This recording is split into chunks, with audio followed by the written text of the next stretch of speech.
Dilin üslublarını öyrənən elmə üslubiyyat deyilir. Üslubiyyatın əsas vahidi üslubdur. Üslub, üslubiyyatdan geniş anlayışdır. Üslub dedikdə, dil vasitələrindən məqsədyönlü istifadə üsulu, forması nəzərdə tutulur.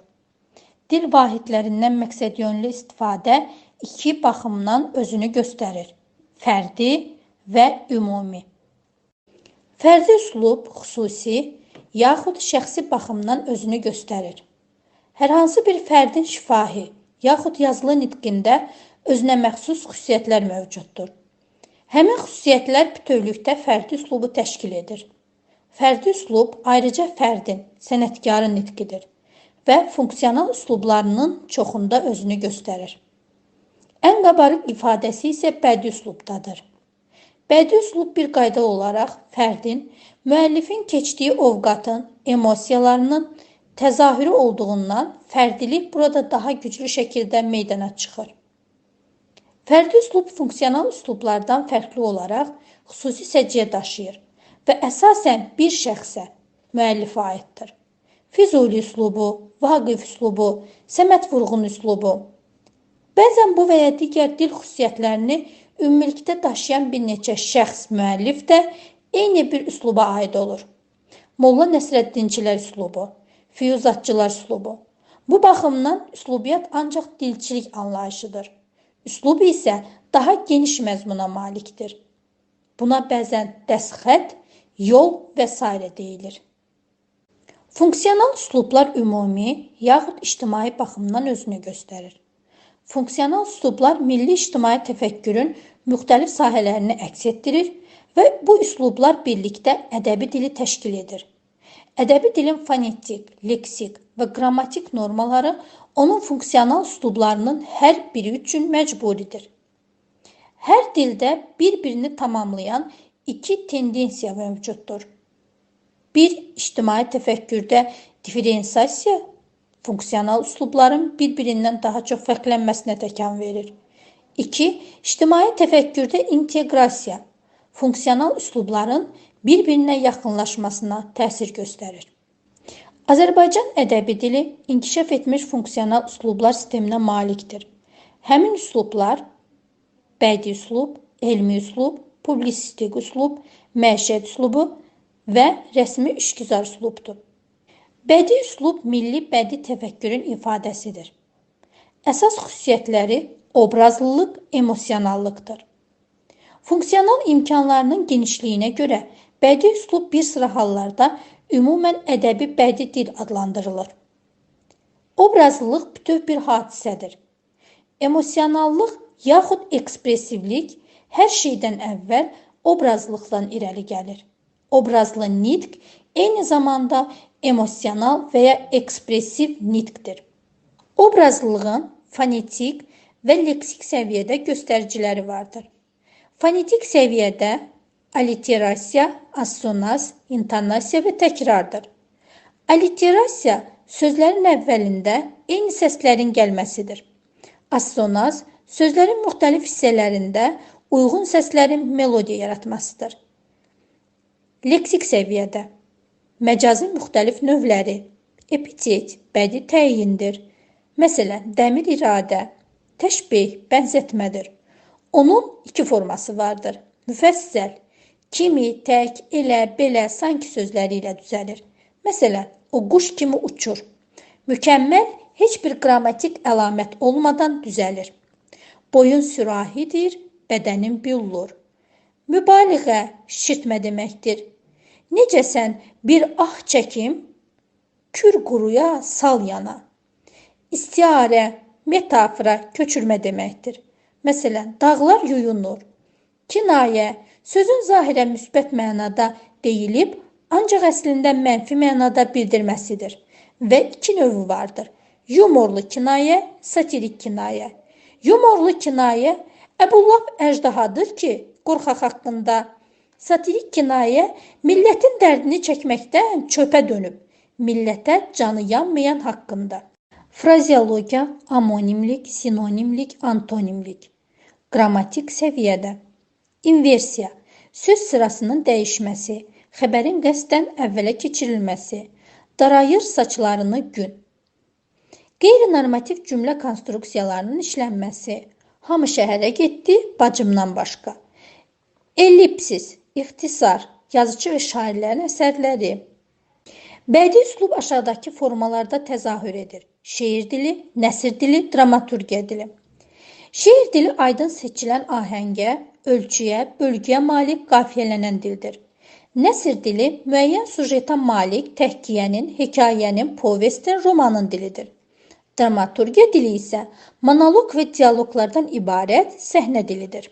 Sözün poetik funksiyası sözün bədii üslubdakı əsas işinə, vəzifəsinə deyilir. Mətndə bilavasitə poetik funksiya daşıyan söz yaxud ifadə poetizmdir. Poetizm bədii sözdür. Bədii söz əsasən məcazi mənada işlənmiş sözdür. Sözlə bütöv bir sənət sahəsi yaranmışdır ki, bunu ədəbiyyat adlandırırıq. Elmi üslub, elmi təfəkkürün ifadəsi olub, bu və ya digər elm sahəsinin dilidir. Məntiqlilik, ardıcıllıq, konkretlik əsas xüsusiyyətləridir. Monoqrafiyaların, dərsliklərin, elmi məqalələrin dili elmi üsluba aiddir. Elmi üslubda ancaq bu üslub üçün xarakterik olan elə sözlər işlənir ki, onlara termin deyilir. Hər elmin özünə məxsus terminləri vardır. Elmi üslubda mürəkkəb cümlələr, modallılıq bildirən söz və ifadələr çox işlənir. Elmi üslubda fikri daha yığcam, daha konkret ifadə etmək üçün müxtəlif qrafik vasitələrdən rəqəm, diaqram, düstur istifadə olunur. Elmi üslubda sözlər, ifadələr, cümlələr müəyyən anlayışları, hökmləri bir mənalı şəkildə ifadə edir. Çox mənalılığa, mətnaltı mənaya, fikrin müxtəlif cür anlaşılmasına yol vermir. Sözün terminoloji funksiyası sözün elmi üslubdakı əsas işinə, vəzifəsinə deyilir. Mətndə bilavasitə terminoloji funksiyanı daşıyan söz yaxud ifadə termindir. Elmi üslubu terminsiz təsəvvür etmək olmaz. Termin müəyyən elm sahəsinə aid olub, həmin elmin mütəxəssislərinə məlumdur. Müxtəlif məna çalarlarına malik deyil, məhz bir anlayışı ifadə edir. Formaca yığcamdır, rahatdır. Elmi terminlər adətən beynəlmillər olur. Beləliklə, elmin dili getdikcə daha çox beynəlmilləşir və özünü bir sıra sahələrdə göstərir.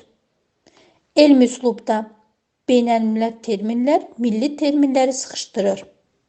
Elmi üslub get-gedə daha çox formullara, şərti işarələrə, hamı üçün anlaşıqlı digər vasitələrə meyl edir. Elmi araşdırmaların nəticələrinin daha çox elan edildiyi dillər İngilis, Alman, Fransız müəyyənləşir. Bütün elmləri 3 yerə ayırmaq olar. Humanitar elmlər, fəlsəfə, tarix, filologiya, psixologiya, təbiət elmləri, biologiya, coğrafiya, tip, texniki elmlər, riyaziyyat, fizika, kimya. Milli ictimai təfəkkürü ifadə edən nitq forması olan publisistik üslub mətbuatda funksionallaşır. Müxtəlif mövqe və maraqları əks etdirir. Əsas xüsusiyyətləri aydınlıq, kütləvi anlaşıqlılıq, təsirlilikdir. Burada mücərrəd obrazlılığa, ağır terminologiyaya yol verilmir. Qəzetlərin, kütləvi jurnalların, radionun, televiziyanın, elmi kütləvi kitabların dili publisistik üsluba aiddir. Publisistik üslub ifadəsi ilə yanaşı bəzən mətbuat dili ifadəsi də işlənilir. Həmçinin qəzet dili, radio dili, televiziya dili, elmi kütləvi dil ifadələrindən də istifadə olunur. Publisistik üslubun 2 forması vardır: yazılı və şifahi.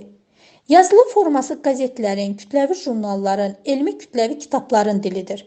Şifahi forması isə radio dili, televiziya dili, eləcə də kütləvi yığıncaqlarda, mitinqlərdə səslənən dildir. Publisistik üslubun şifahi forması ilə yazılı forması bir-birindən o qədər də fərqlənmir. Publisistik üslub çox müxtəlif emosiyaları ifadə edir. Burada həm qəzəbli, əsəbi, həm sakit, təmkinli, həm təsviri, həm də analitik dilə təsadüf olunur. Publisistik üslub xalq dilinə çox yaxındır. Ümumxalq dilində gedən proseslər publisistik üsluba, publisistik üslubda gedən proseslər ümumxalq dilinə təsir edir. Publisistik üslub ən ictimai nitq forması olduğuna görə funksional üslubların bir sıra əlamətlərini də daşıyır. Nəticədə, publisistik üslubun aşağıdakı növləri meydana çıxır. Bədii publisistik dil müəyyən qədər obrazlı nitq formasıdır. Burada bədii ifadə vasitələrinə, məcazlara təsadüf edilir. Oçirk və felyeton janrları. Elmi publisistik dil müxtəlif elm sahələrinə, siyasətə və dinə həsr olunmuş publisistik məqalələrin, kitabların dilidir.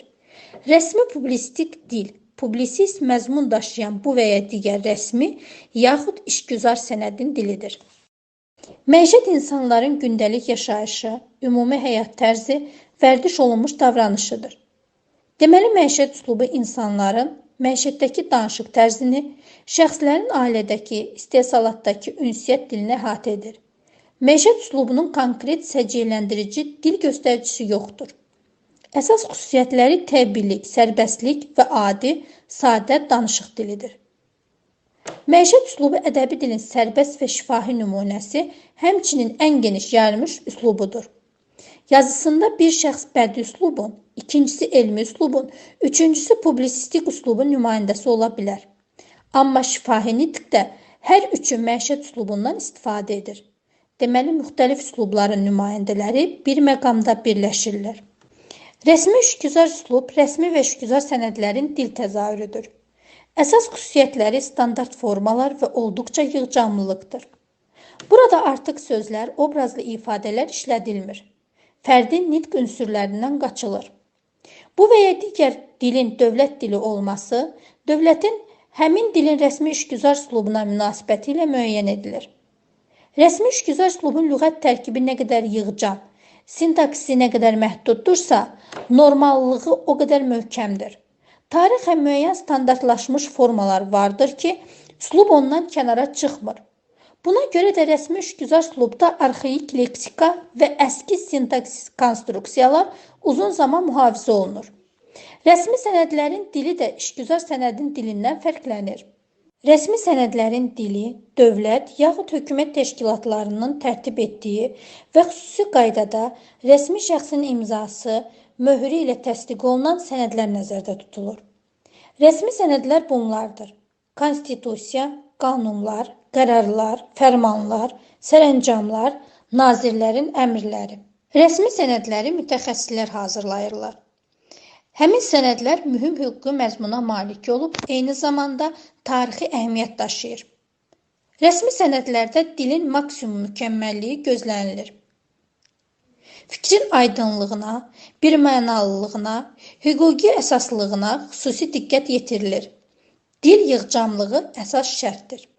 İşgüzar sənədlər bunlardır: ərizə, tərcümeyi hal, izahat, elan, bildiriş, reklam, anons, afişa, arayış, protokol, rəy, teleqram, anotasiya, akt. İşgüzar sənədlər həcmcə adətən rəsmi sənədlərə nisbətən kiçik olur. Onlarda bəhs olunan məsələ barəsində daha konkret, daha aydın məlumat verilməsi, həmçinin imla xətalarının olmaması bu cür sənədlərin mükəmməlliyini, yararlılığını müəyyən edir. İşgüzar sənədlərin hazır formaları olur ki, bu və ya digər məsələ ilə bağlı göstəricilər həmin hazır formalara yazılır. Bu ona görə vacibdir ki, sənəddə artıq sözlər, ifadələr işlədilməsin, imla xətalarına, cümlə qüsurlarına yol verilməsin. Sənədlərin savadlılıq dərəcəsi cəmiyyətin mədəni səviyyəsini göstərir. Rəsmi və işgüzar sənədlərin dilində ifadə qəlibləri, şablonlar əsas yer tutur. Ancaq bəzən rəsmi sənədlərdə, məsələn bəyanatlarda, manifestlərdə obrazlılıq da olur.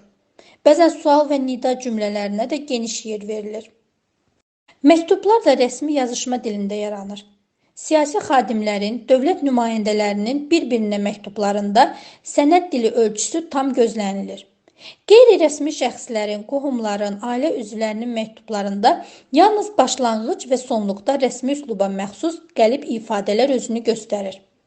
Məktub forması rəsmi üslubun ən sərbəst formasıdır. Yazıçının, alimin, dövlət xadiminin tərcümeyi halı elmi və publisistik üslubda yazılır.